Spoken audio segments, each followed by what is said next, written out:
Le loup et le chasseur. Fureur d'accumuler, monstre de qui les yeux regardent comme un point tous les bienfaits des dieux, te combattrais-je en vain sans cesse en cet ouvrage? Quel temps demandes-tu pour suivre mes leçons? L'homme, sourd à ma voix comme à celle du sage, ne dira-t-il jamais « c'est assez, jouissons ». Hâte-toi, mon ami, tu n'as pas tant à vivre. Je te rebats ce mot, car il vaut tout un livre. Jouis. Je le ferai. Mais quand donc? Dès demain. Eh, mon ami, la mort te peut prendre en chemin. Jouis dès aujourd'hui, redoute un sort semblable à celui du chasseur et du loup de ma fable. Le premier de son arc avait mis bas un daim. Un faon de biche passe, et le voilà soudain compagnon du défunt. Tous deux gisent sur l'herbe. La proie était honnête, un daim avec un faon. Tout modeste chasseur en eût été content. Cependant un sanglier, monstre énorme et superbe, tente encore notre archer, friand de tels morceaux. Autre habitant du Styx, la parque et ses ciseaux avec peine y mordaient.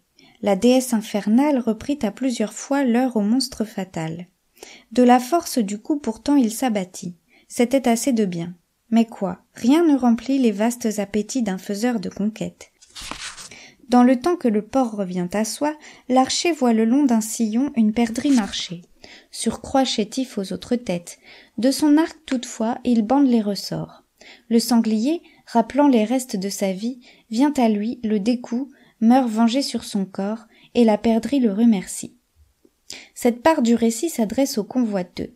L'avare aura pour lui le reste de l'exemple. Un loup vit en passant ce spectacle piteux. « Ô fortune, dit-il, je te promets un temple, 4 corps étendus, que de bien, mais pourtant il faut les ménager, ces rencontres sont rares. » Ainsi s'excusent les avares. « J'en aurai, dit le loup, pour 1 mois, pour autant. 1, 2, 3, 4 corps, ce sont 4 semaines, si je sais compter, toutes pleines. Commençons dans 2 jours, et mangeons cependant la corde de cet arc. Il faut que l'on l'ait faite de vrais boyaux, l'odeur me le témoigne assez. » En disant ces mots, il se jette sur l'arc qui se détend et fait de la sagette un nouveau mort. Mon loup a les boyaux percés. Je reviens à mon texte. Il faut que l'on jouisse. Témoins ces 2 gloutons punis d'un sort commun. La convoitise perdit l'un, l'autre périt par l'avarice.